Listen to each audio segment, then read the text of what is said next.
Hello, everybody. It's Zach back here with Clutch Crew Sports. Today I'm joined by Nate, and it's just going to be the two of us here. We're going to be talking about some pretty interesting discussions today. Uh,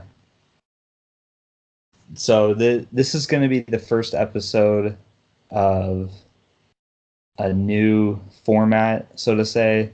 So we've stopped doing the prediction episodes, and to replace them, we're doing these just miscellaneous sports topics that whoever's hosting the show is going to come up with one to two of these topics, and they're going to kind of lead the discussion, and everybody will participate, give their thoughts on the topic, and these can range from anything like NBA, college, pro, sports politics, as some of these kind of are, geopolitical. I mean, it's truly up in the air what these are going to be about, um, and I think they're going to be really fun. So the predictions that we make will still be posted out before the actual games go. So there's our record of our predictions, and it's not like we're just making the games up after we know the scores, but we'll just be doing those on post Twitter, Facebook, and Instagram. And stay tuned, guys. Hopefully, for the next video we come out with, there's going to be a new special introduction uh, to the video. Definitely anticipate it being on iTunes and all the podcasting services. Hopefully, it'll be on YouTube, but I'm not 100% on that, but it will eventually. So stay tuned for that. It's going to be a lot of fun, and we're all very excited for it. So, to get things started here, it's October 8th when we're recording this. And so Nate and I, we've got each two topics to talk about. And the first topic that we're going to discuss is the new recently enacted law, um, the California Fair Pay to Play Act. And then Nate's going to be talking about where does UCF go from here after of course their loss to Cincinnati last week. And then I'm going to be talking about, does China need the NBA more than the NBA needs China? And Nate is going to wrap up the show with a discussion about where does Washington go now with Jay Gruden being fired. So a lot of diverse sports here for this episode, which is great. Is what this show is going to be about. And with that being said, let's get started on the first topic. So the California Fair Pay to Play Act, Senate Bill 206. Basically, California has passed a law that, while it won't go into effect until 2023, so this is something that's going to be not immediate, but in the next couple of years, this will go into effect, and essentially allows college athletes in the state of California to profit off of their name and their talent and their whatever way that they can make money from their athletic abilities. So it's a little bit different than the school straight up giving them a paycheck for their performance. It's just a bill that allows college athletes to like sign autographs, sign shoe deals, all like have their names on jerseys, have their names for like in video games potentially, hiring and agents. Am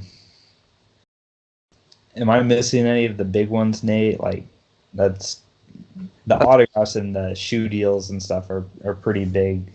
I know. Most of it, yeah.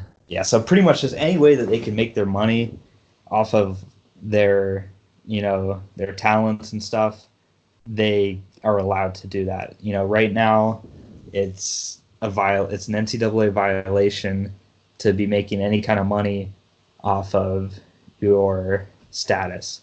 So we've seen many times for baseball, basketball, mainly basketball and football, I think.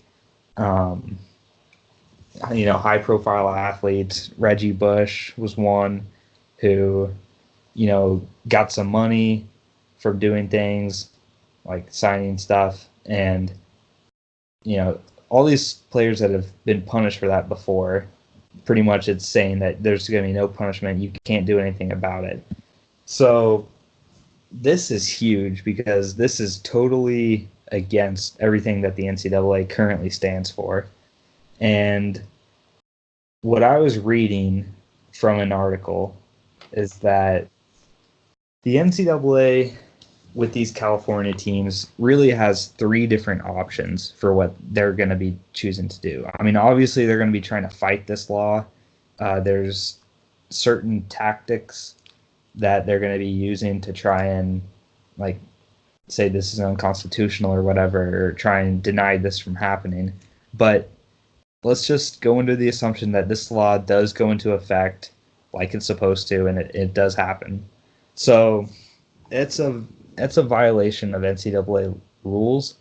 So assuming that, the NCAA just does nothing about it, then those teams have the potential to be kicked out of the NCAA. That's including USC, UCLA, Cal, Stanford, Fresno State, San Jose State, San Diego. All those schools in California would be ineligible from NCAA.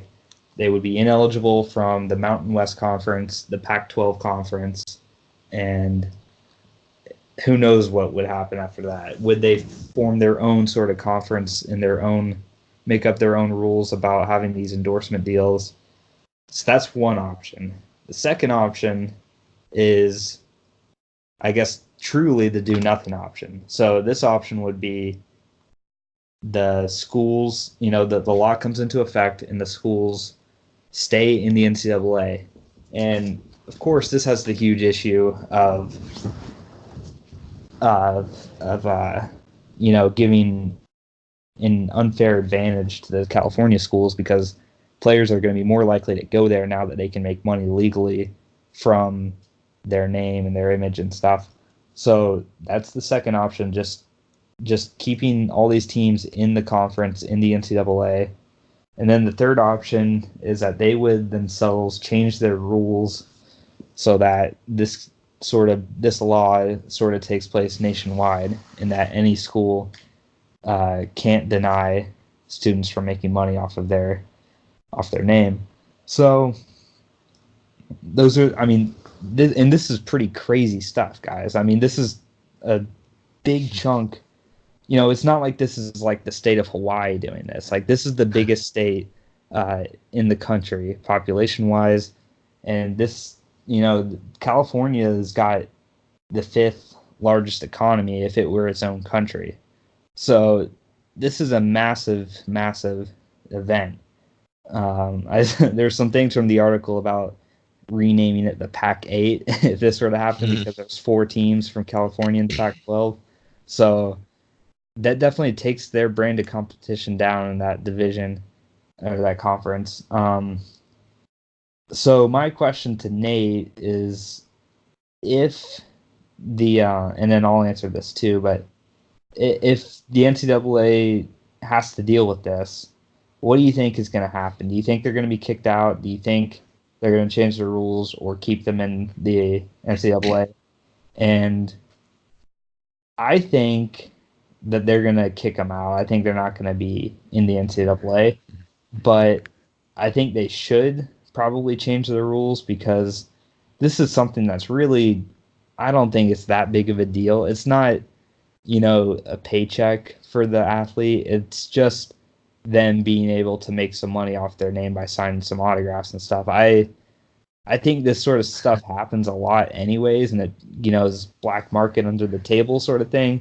So it's one of those things where, I'm not going to care if you want to sign someone's autograph, if you want some player's autograph and you're willing to pay money for it.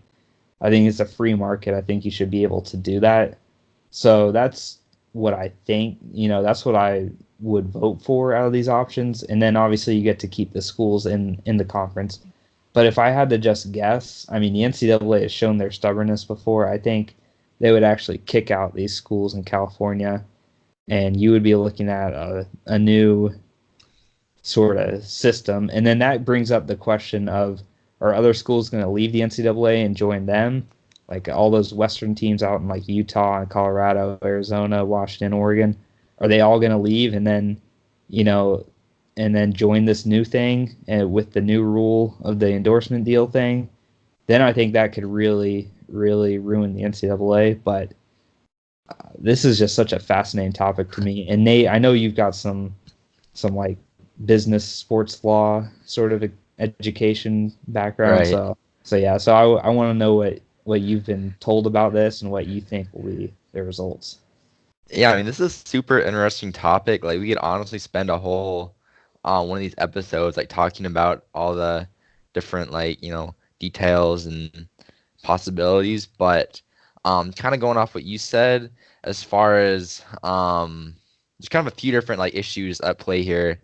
Um, we know that the California bill it's not going to go into effect until 2023, so we still have 4 years until any real like issues arise as far as California teams possibly leaving the NCAA, Yeah. being kicked out, what have you. The thing I would say against that is that similar bills they're being introduced in Florida, Ohio, I believe Georgia possibly. I know there's a few other states, and I believe the Florida one, if it gets passed, will go into effect as early as next year, 2020. So I think between now and 2023, I think we're going to see a lot of states, if not all 50, pass a bill similar to this. So at that point, it would kind of be out of the NCAA's hands because you can't kick Yeah. every team out or else you don't have a league. Um, so I think that's kind of an issue. I think it's going to be a trend that we'll see something like this come from every state. Um, as far as the bill itself, there's gonna be some tricky like things as far as implementation goes, even beyond ignoring the NCAA's rules here for a second. There's gonna be some legal issues as far as there's a principle called exclusivity in terms of the contracts that schools and their athletic departments sign with different sponsors. So, like for example, like what you're saying about shoe deals Oh and yeah, I forgot to apparel mention. deals. Yeah, I remember that. I forgot to mention it. Yeah, you can keep going. Yes, yes, that's been kind of tricky because say like Zion Williamson when he was at Duke got offered $10 million by Adidas to have his own signature shoe.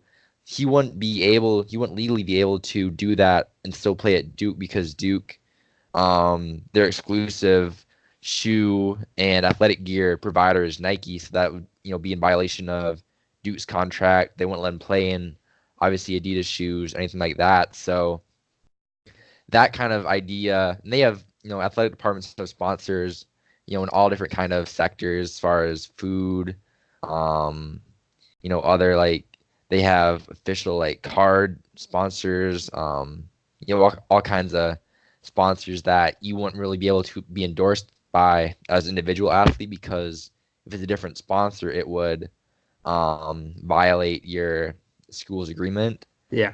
So that's kind of like a tricky issue as far as like making money off your status as the athlete. There's definitely like ways they could profit, which I'm in support of. I think it's good that um not necessarily that schools should start paying the athletes, but they should be able to make money off the image that they've worked hard to create. Um so I think some more like reasonable solutions here, like what you're saying, get paid for autographs. I think that's totally a good idea. I think bringing back like if they brought back NCAA, they could do it where Oh, um they would that's another reason why everybody should be in support of this yeah, I know. because that man that will get me so fired up. Like I wrote that That would down be too. huge. That's this that's why we don't have NCAA right now is because of this because athletes can't make money off of it and Right. they won the lawsuit against that. So yeah, man, that's a good point you brought up. It got me fired Yeah. up. If there's some way that they could bring the game back and work with the schools to use their 'cause that's the other issue in this whole thing is that athletes can't profit off their likeness um, currently, but even after this bill gets passed, they can't profit off of their school's trademarks and athletic apparel either, because just as far as basic legal rights go. He can't. Back to Zion Williamson, he couldn't do an endorsement or an advertisement wearing like his Duke gear because that's he didn't get approval from Duke to use that. They're not making any money off the deal, so like that's another issue as far as bringing back NCAA. They got to make sure the schools are all on board still with giving their rights to it. But if they did bring the game back, you do something where like players get some kind of percentage of royalties. Give them all a check for maybe like I don't know what it would come out to. It would probably be like close to $1,000, I guess, if you gave them all like I don't know, take like 30-40% of the profits and divide it all between the athletes. Maybe I don't know what kind of deal they could work out, but I think it's certainly something like royalty wise. And then same thing with jerseys. I know like if they, I got to go to UCF. If they put out like authentic like Mackenzie Milton number 10 jerseys with his name on the back, like those would sell pretty hot. Like Yeah. you get a lot of sales. I'm sure like with any star athlete from any school, Oh yeah. and they could get a percentage of those profits. Maybe put a percentage also like into better resources for all the student athletes as far as like academic resources and all that stuff. So there's a lot of different ways they could go about doing this. I think it's not as simple as people in the media like to say that oh, if this bill gets passed, it's all going to be like semi-pro sports. Like, there's definitely some issues there, but um, I think it's a lot more complex than people say. Like, they're not all going to become, Yeah. Every D1 football player is not about to become, a millionaire, um, professional athlete as a result of this bill being passed. Because honestly, like you look at most teams, there's really only I don't know, maybe 5 to 10 players on each football team that could conceivably make money off their image, because outside of the stars, like nobody is gonna pay money for an autograph for, the backup cornerback for UCF. Like there's Yeah. no more It made there. depends on the So school too, I think, because there's some right, schools that like even if you're the fifth, I don't know how many people are on a college roster, but if you're the last man on a college roster on like say Alabama, you're sure, still going to be semi-famous in that region yeah, enough to like grant some sort of money. I'm sure you can work a little bit to get some sort of piece of the pie. But yeah, I mean the schools like the small schools and stuff, the players there that aren't stars or anything. Yeah, it's not. I don't think it'll be too big of a deal for them, But right, but yes. yeah. You were gonna say something or No, I was gonna say like this is definitely something to keep an eye on next few years. I think we've already seen like five states have a bill in some okay. stage of approval. I think the next year or two are gonna see a lot more states kind of follow this lead, and that's gonna be really interesting to see how the NCAA kind of responds because they've been fairly quiet it seems so far, but when a lot more states start putting pressure on them, see how they kind of react to it. Yeah, yeah. It's I yeah. So they're gonna. I think they're gonna try and challenge it in the courts. Mhm. That was some way. I was reading something about like interstate commerce, that sort of thing in an article.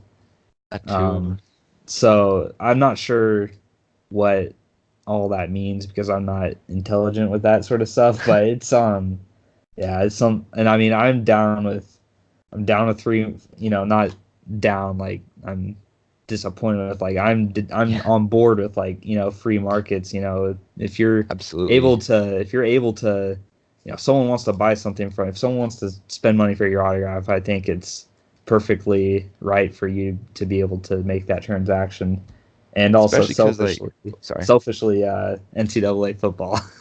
Yeah. But yeah, I thought, were you gonna say Yeah. something or Oh no, no, I was gonna add that like a lot of these yeah, guys like too, it's they only got one chance to kind of make this money too. Like what you're saying, if you got a chance to make some money, definitely take it because a lot of these guys like they might go to the NFL, but they're probably the odds are that they won't get drafted. They might make a practice squad, but I think if you got a chance to make money off your talents, when you got a short window to do so, I think you should have every opportunity available. yeah. All right, so we'll wrap up that little discussion there. It went pretty well. Definitely, like you said, something to keep an eye on in the future, as this is still a couple years away from happening. But we'll move on now, and I'll let Nate talk about his UCF Knights and where they're gonna go. Yeah, so unfortunately, this is the topic I was hoping I wouldn't have to talk about for a while. But I do go to UCF. I've been following the team since I started here a few years back. But I think, as most people know, they lost their second game of the year this past Friday at Cincinnati. It's a pretty tough spot to be in for UCF right now, just because of, if you look at what they've done the last couple of years, they had an amazing run from 2017 to the end of 2018, not losing a single game, going 24-0, kind of earning the respect of a lot of people around the country. I know they had the national championship claim, which has kind of made a lot of people mad, which totally understandable.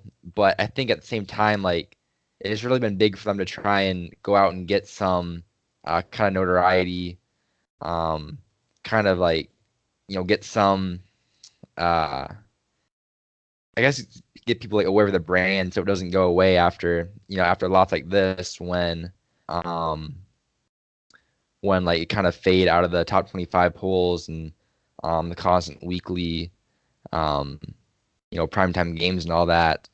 Um, so basically, like, that's what I want to talk about is I think UCF is in a pretty interesting spot, and it kind of relates to all of your Group 5 teams so much. So not so much about the actual like loss they had last week, which I think if you watch that game, there's a lot of it was pretty clear what happened. We got a freshman quarterback who made some.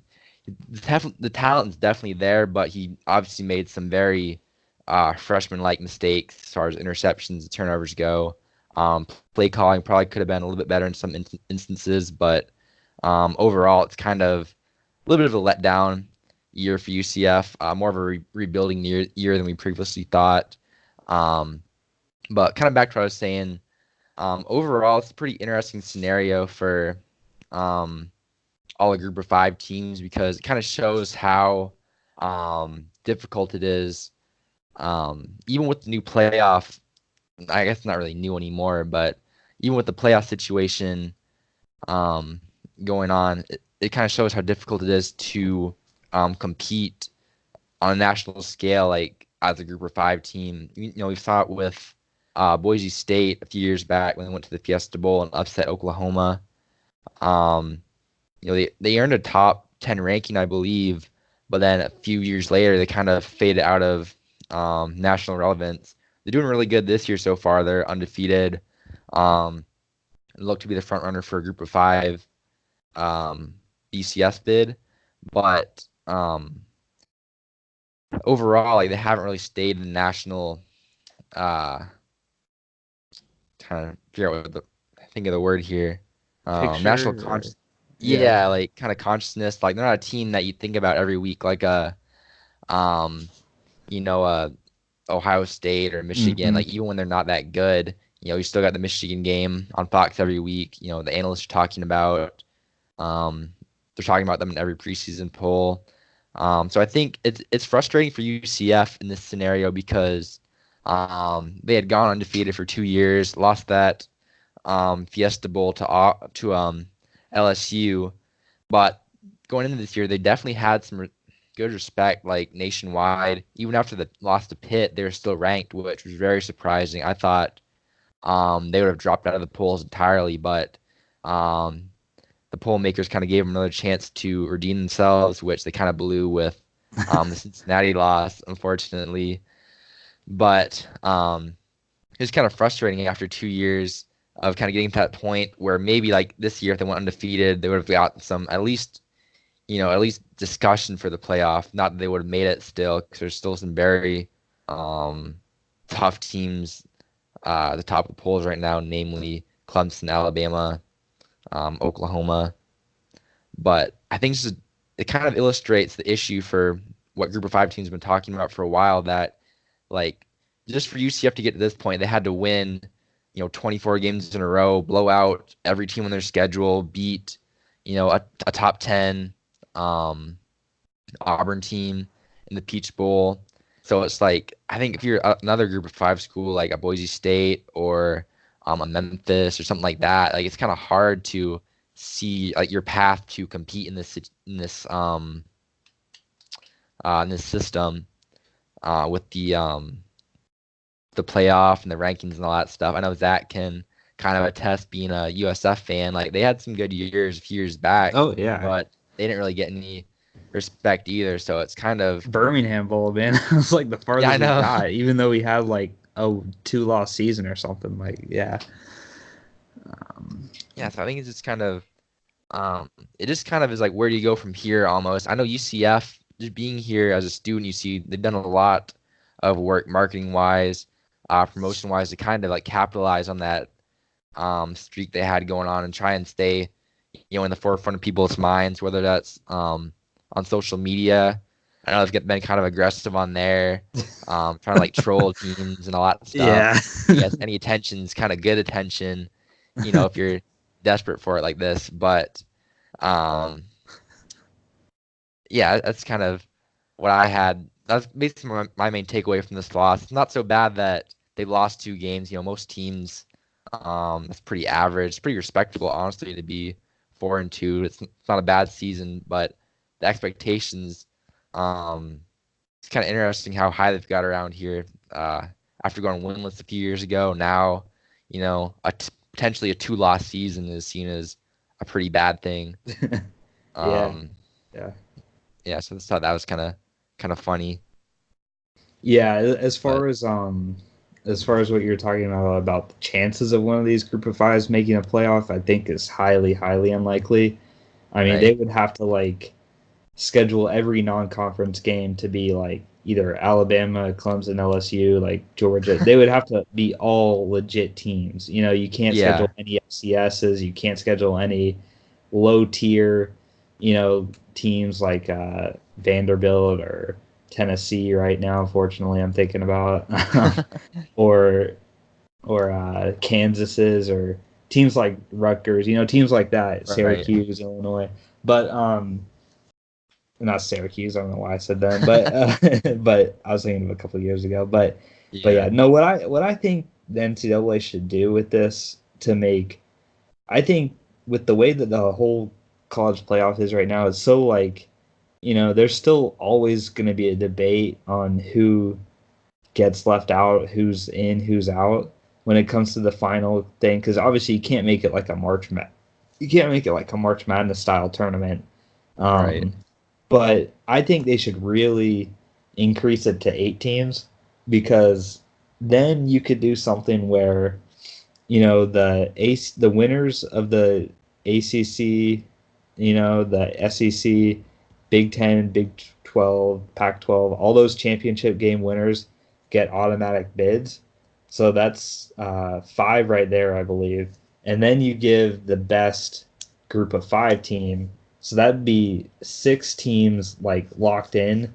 And then you would have 2 leftover teams that, let's say like an undefeated team just lost in their conference championship, like let's say Alabama just loses to Georgia but they were undefeated in the regular season, then you have 2 slots to fill those teams in, and then you can make your rankings. You'll debate amongst those teams in the rankings, but those will be the 8 teams in the playoff, and 6 of them will be known for sure by the end of the regular season, or at least 5. You can debate the usually it's pretty clear who the best out of the group of 5 is usually. But and I guess it could have been a debate, I guess, if UCF and Boise State had both been undefeated.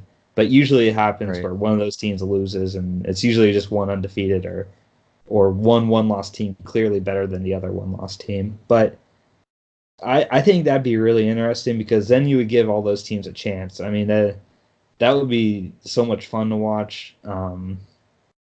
Obviously, you've got to deal with like injuries and stuff. So if they made the regular season 1 week shorter and you played one less non-conference game, I wouldn't be so mad about that.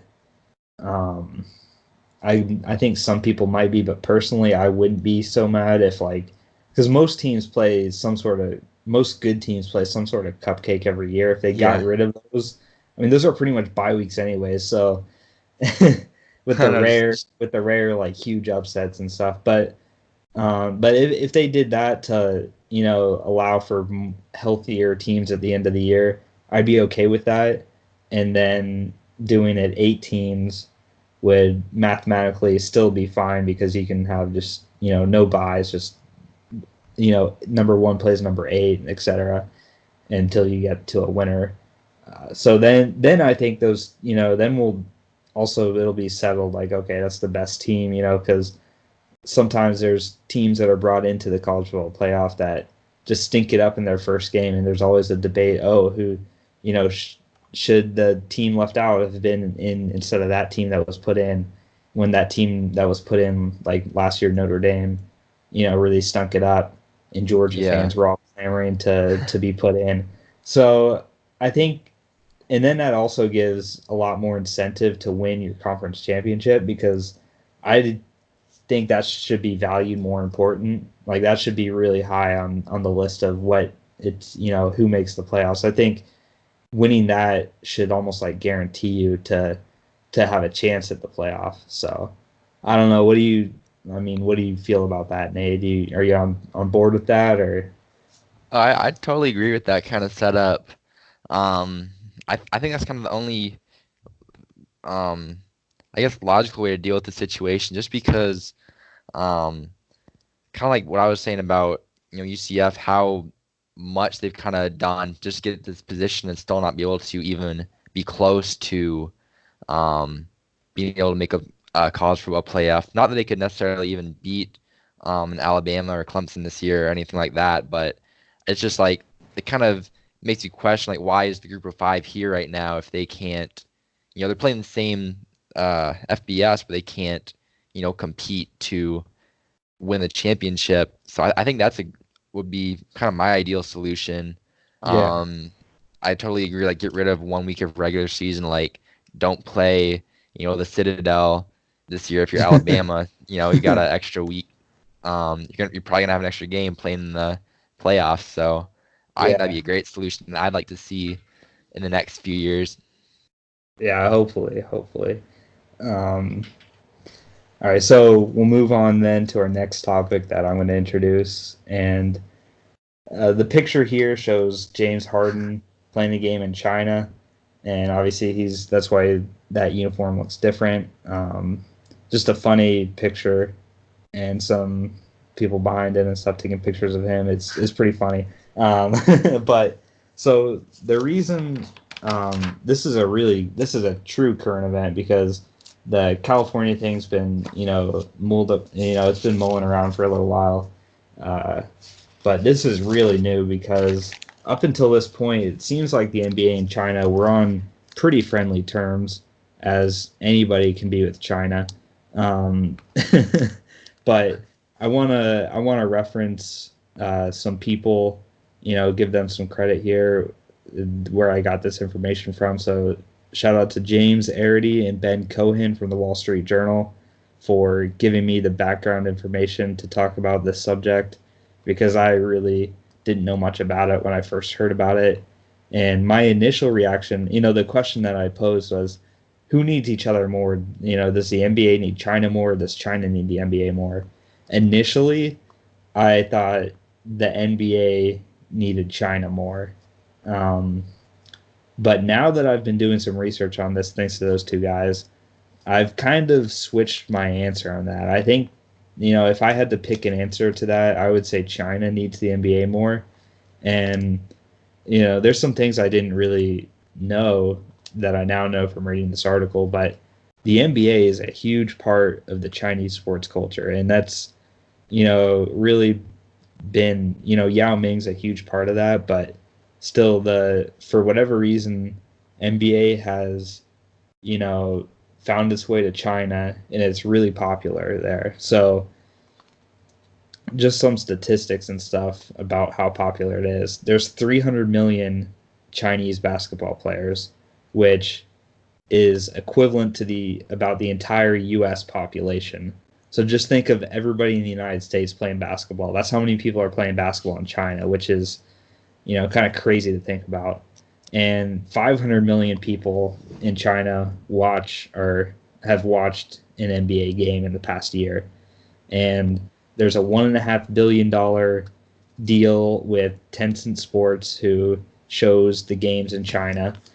And so the reason why this is even being a discussion is because Houston Rockets general manager Daryl Morey came out with a tweet not too long ago where he was criticizing the Chinese government and kind of supporting the protests going on in, I believe, Hong Kong. So he was, trying to promote more of like a democratic thing, that the protesters are protesting in Hong Kong. And then, that China got all mad about that. They actually canceled the broadcast of the Lakers Nets preseason games that are being played in China. There's also a full review going on of programming after this, kind of develops more. And another thing too to mention is that Adam Silver, the commissioner of the NBA, has came to the defense of of Daryl Morey and the Rockets. So he basically said he supports his right to an opinion, his right of free speech, and he's not like reprimanding Daryl Morey for what he's saying about this political issue going on in China. And this is pretty unique because I saw this in the article too. Anytime, a lot of times these big companies, these big corporations tend to take the profits that China offers instead of, supporting like the protests and the freedom movement going on in China. And they, a lot. I mean, I'm not faulting them that they don't want it to be like that. They don't want China to be free. But like, if you're an airline corporation and you say some sort of tweet that Daryl Morey said, and China bans you from their country, you lose out on so much money that it's just not worth it to argue against China and sort of go against China. But the thing about the NBA is it's got a monopoly. I mean, there's the Chinese Basketball Association, but the competition, difference is so big, and NBA has been so much a part of China's sports culture now that the public, sort of demands basketball, and NBA basketball specifically. So it's not just, for China's standpoint, it's not just as simple as they can just ban this and it'll be fine, because this is something that its people really, really value. And I didn't really know that. I thought, China would have the upper hand here, but as it turns out, it would cause some chaos, I think, if China were to ban the NBA from being aired in China. And another thing too here, another reason why why I think China might kind of cave to the NBA a little bit here and not go through with all these punishments and stuff given to the league. But I think China is one of those countries that is ultra competitive when it comes to like the Olympics and sports and athletes, athletic events, that sort of thing. And the fact is that with NBA basketball being popular in China, it's a greater chance that China is going to, develop better basketball players, and they're going to be more competitive, and World Cup events and Olympics and those sort of things. And China will have a more of an athletic upper hand if they can get past this issue, and its talent pool will grow, so to say, with the NBA involved. Because the NBA does stuff in China too. Like they do things locally to support basketball in China. So that partnership is crucial, not just to China as it is for making money, like the $1.5 billion deal with the television games and stuff. So, and then another thing too that was kind of interesting was that both members of political parties in the U.S. Uh, were attacking the NBA on this, which was interesting. So both like Democrats and Republicans kind of agreed that they were against the NBA and were like, don't anchor China.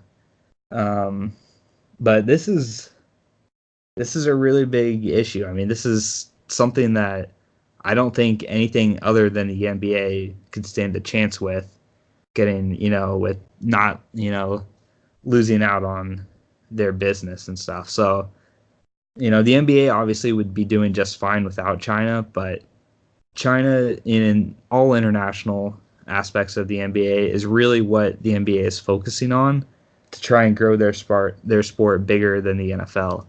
So obviously the NFL is dominant in the North American market, USA, but the NBA is trying to take a global approach to become bigger than the NFL, and China is the biggest country in the world.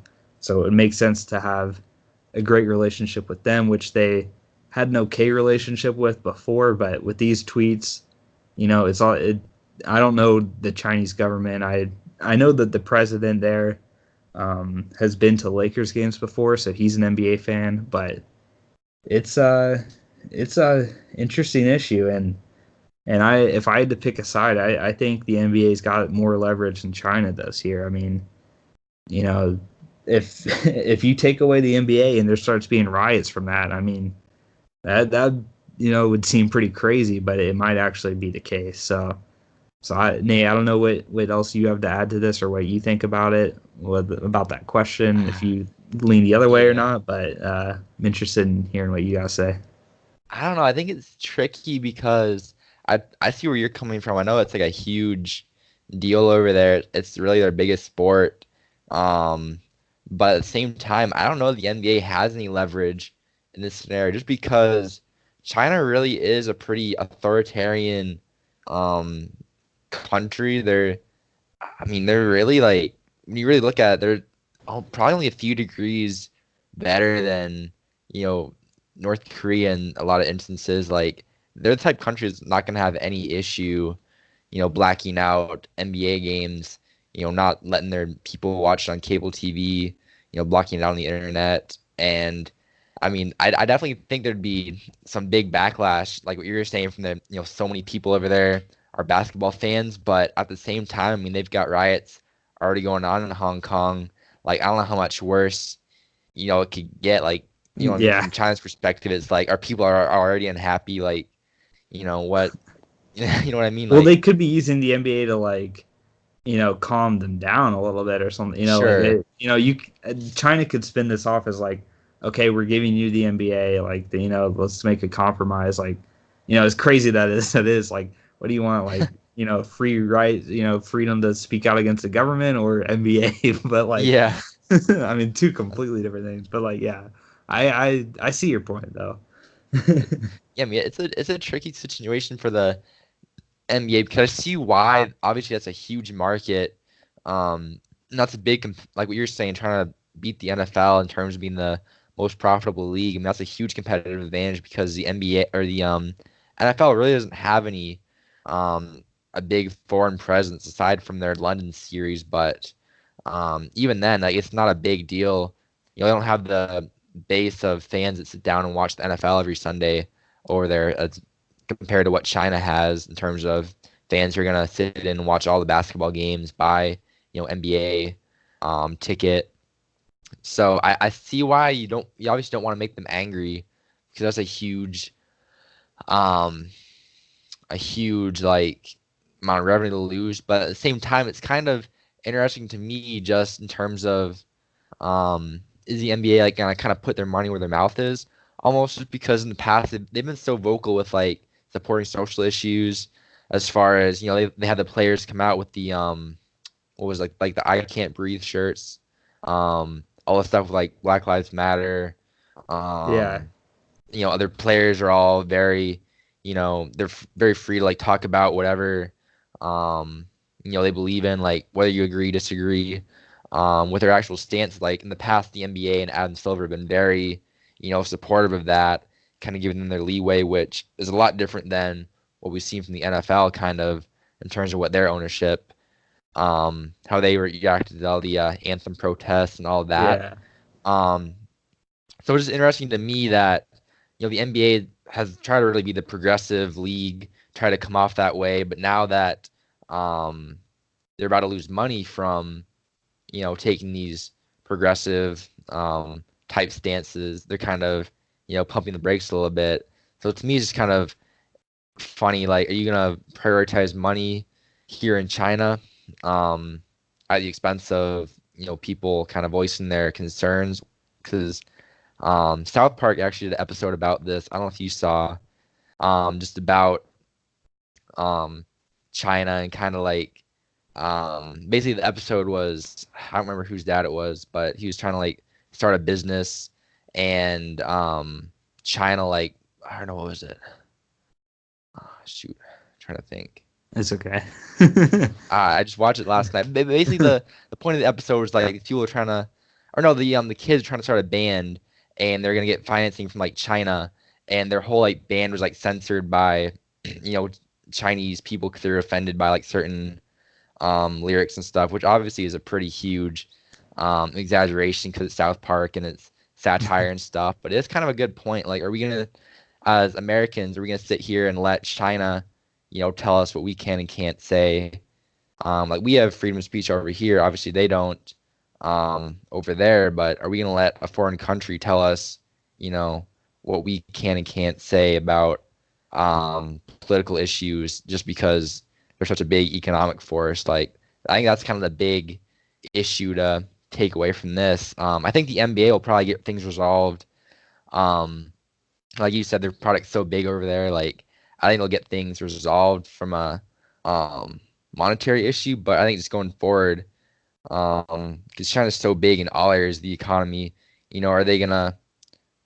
I think that's kind of something to watch. Like, going forward, like, are we gonna be um like impacted by them, kind of in that way Yeah. going forward? Yeah. So definitely fascinating to hear Yeah, about and it's stuff. And such a yeah. I'm not sure. It's just like so strange, like, of a situation in general. It Because like, if you is. really think about it, like, it's 2019, and like a tweet, just one tweet from the Rockets GM, we have a kind of an international incident going on with China. Like, it's kind of crazy how the world works right Seriously, now. seriously. And they asked some players about it, and some players didn't want to comment obviously because like one DeAndre Jordan said something along the lines of like, hey, this is something I don't really know enough about. It's going on halfway across the world, and I'm just here to play Yeah, basketball, so to say. So I don't think it's, not, the whole NBA is not like, demanding justice or something like that. yeah. Uh, but yeah, so it's interesting for sure. We'll move on though and talk about our final topic of the day. So Nate wants to talk about this with what's going to be next for Washington. Yeah, I thought this is a pretty interesting scenario. The Redskins right now are obviously near the bottom of the league. They're about to face off, um, kind of in the dumpster bowl versus Miami this Sunday. Um, Obviously, we all saw the news that Jay Gruden was fired yesterday. So that's kind of big for the team. They got an interim coach right now. She's probably just going to kind of coast out the rest of the season. Obviously, big rebuilding year for them. But I think it's a little bit more interesting than the Dolphins scenario because going into this year, obviously we knew that the Dolphins would be tanking. There wasn't really any talent on that roster. It's pretty clear they got to scrap the whole thing and just start over. But the Redskins kind of had a little bit more hope. They brought in Dwayne Haskins to kind of be the savior of the franchise. We haven't really had a chance to see what he can do as a full-time starter. And obviously they had some injuries and just an overall lack of talent this year. So I don't think you can put it all on Gruden for their failures. Obviously, he was a head coach, so that's a big um, part of it. But what I'm really interested to see is where this team goes first in their head coach, who they hire to replace their head coach, and then what kind of personnel moves they make just because I think a lot of the issues with this franchise go back to ownership. Dan Snyder's probably one of, if not the most unpopular owners in sports for the past few years, just in terms of, I think a lot of the failures of this franchise can be traced back to him as far as bad coaching hires, bad personnel decisions, kind of the way the Albert whole like Ainsworth. RG, yeah, signing Albert Hainsworth to a $100 million deal, the way the whole RG3 situation was handled. Um, I think a lot of like the turmoil of this team has gone back to him, and plus, it's still been an issue with the name Washington Redskins. I know a lot of people out there aren't a big fan of that name. I'm kind of here nor there on that one, but I think just overall he's a pretty unpopular guy. There's been a lot of calls, especially like in the past year, that I've seen for him to resign or sell the team or something like that.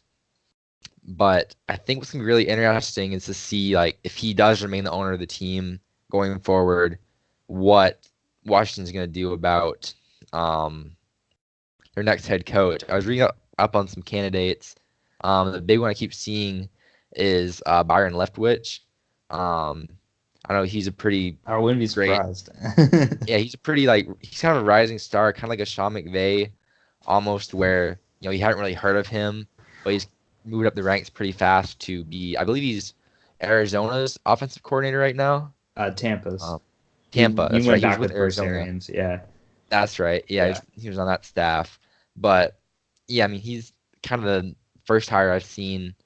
It'll be interesting to see where they go if he does end up as the next coach for Washington or where they go. But that for me is the biggest question mark with Washington to see if their front office can make some like competent decisions this offseason. Because I think right now the season's pretty much lost. I mean, there's no way they're making the playoffs right now.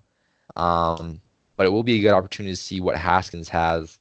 Um, uh, Kind of not trying to give away the whole picks thing for this week. I know we're not really doing those shows anymore, but I picked Washington in my pick just because I think it's gonna be interesting. I think they're gonna let Haskins off the chain pretty soon here and just kind of let him go for it and just kind of throw him in there and see what he's got. There's really should be no expectations the rest of this year, so just kind of let him go. Throw the ball around.